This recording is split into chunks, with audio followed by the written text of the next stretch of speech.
want to focus on the news break we're putting out on our screens right now. The DMK claiming that no, it's not true that Vijay wanted a different rally location and he wasn't granted that. The DMK saying that's not true at all, that there was no conspiracy whatsoever, that whatever was requested was given over. So this is the Dravida Munnetra Kazhagam setting the record straight, saying TVK picked where they wanted the rally to happen. TVK promised 10,000 people would gather, when in reality 50,000 gathered. So the DMK making it very, very clear that the TVK is to blame for what happened, that they did not give a heads up of the crowds they were anticipating. They said 10,000, 50,000 people gathered. Now, DMK also saying that they asked for one particular location for the rally and that was granted. Now, the TVK has maintained that no, what we requested was a different location versus what we got. So this, finger pointing continues between the DMK and the TVK. But let's be very clear here, away from this back and forth and this he said, she said political blame game that we're going to be witnessing, it's important to reiterate here that both sides shoulder some level of responsibility and blame here.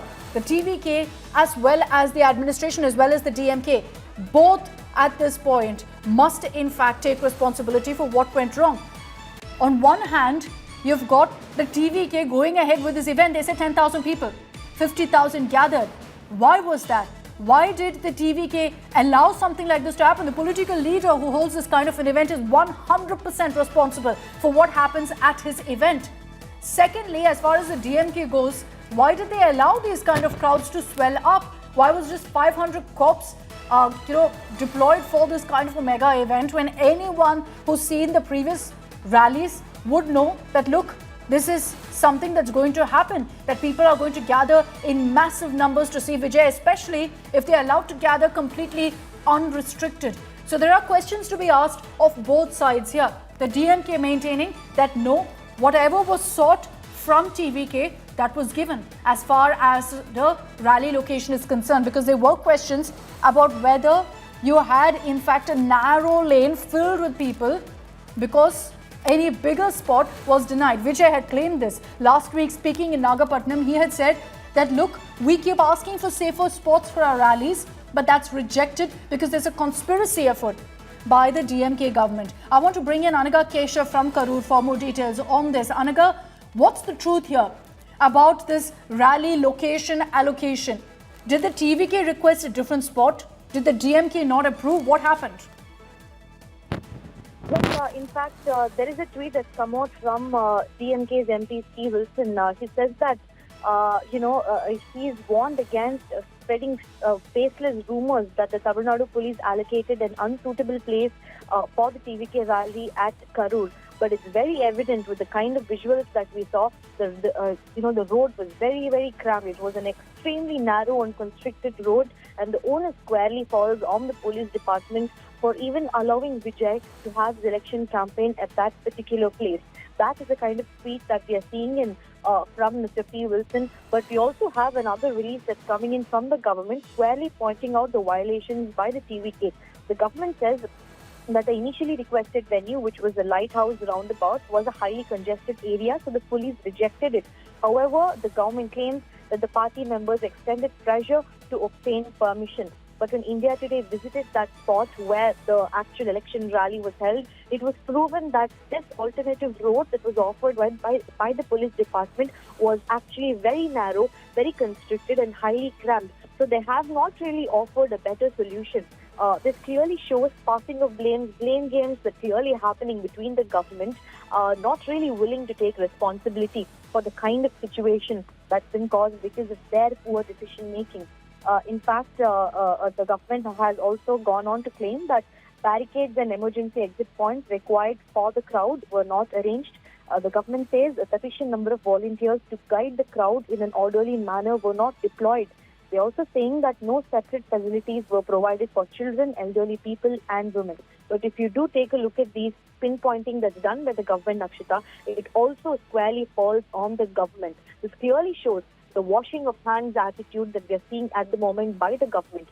Every single time when there's a criticism, they are quick to wash their hands off and issue a public statement on Twitter, not really willing to take the responsibility and onus.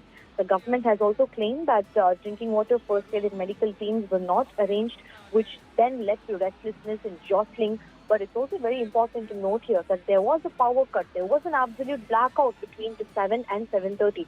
What we are hearing from a few of the eyewitnesses that we spoke to was that the TVK party had arranged a generator for power supply. But as the crowd surged, people started jumping and climbing on top of that generator, subsequently leading to a power cut.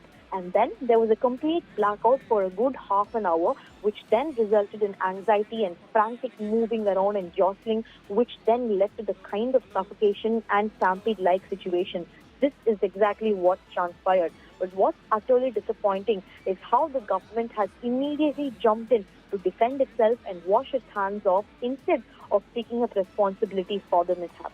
And that's the unfortunate bit. You're seeing all this finger pointing when ideally the response in the face of this kind of a tragedy and so many people losing their loved ones, families have lost little children. So the last thing we need right now is passing the buck. What we need is introspection. What we need is lessons to be taken from what's happened to ensure it doesn't happen once again. And for people, leaders, true leaders, to come out and say, look, what's happened is unfortunate and we take responsibility for what's happened. What we're seeing instead is everyone trying to shun blame, pointing fingers at the other. I'd like to bring in Mr. P. Pulla Rao, political analyst as well on this.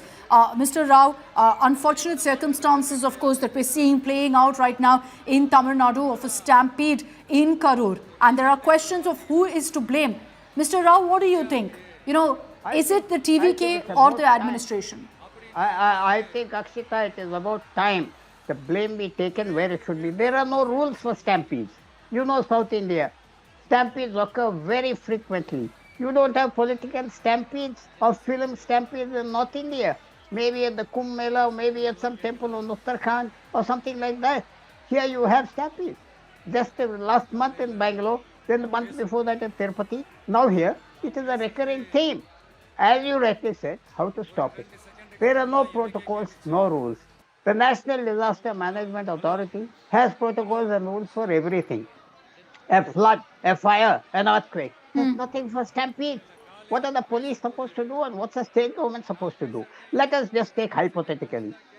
Can the state government in Tamil Nadu, DMK, tell the police you stop the vehicles of Vijay, see that the crowd is restricted? They can't. Immediately Vijay will say they are sabotaging my rally. I don't blame either party. I don't blame the police.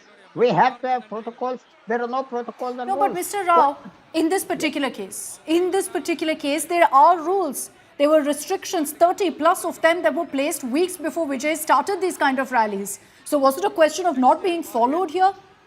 But And then the it's question enforcement. No, the rules never predicted the kind of crowds that come. Can you stop crowds?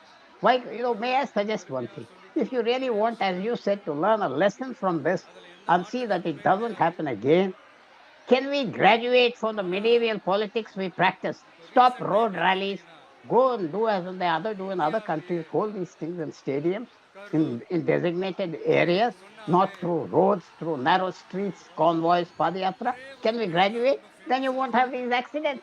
Then the police job is easy if you have a crowd. But instead of that, there must be massive rallies in narrow streets. There must be thousands of cars. It's a repeat performance every party does.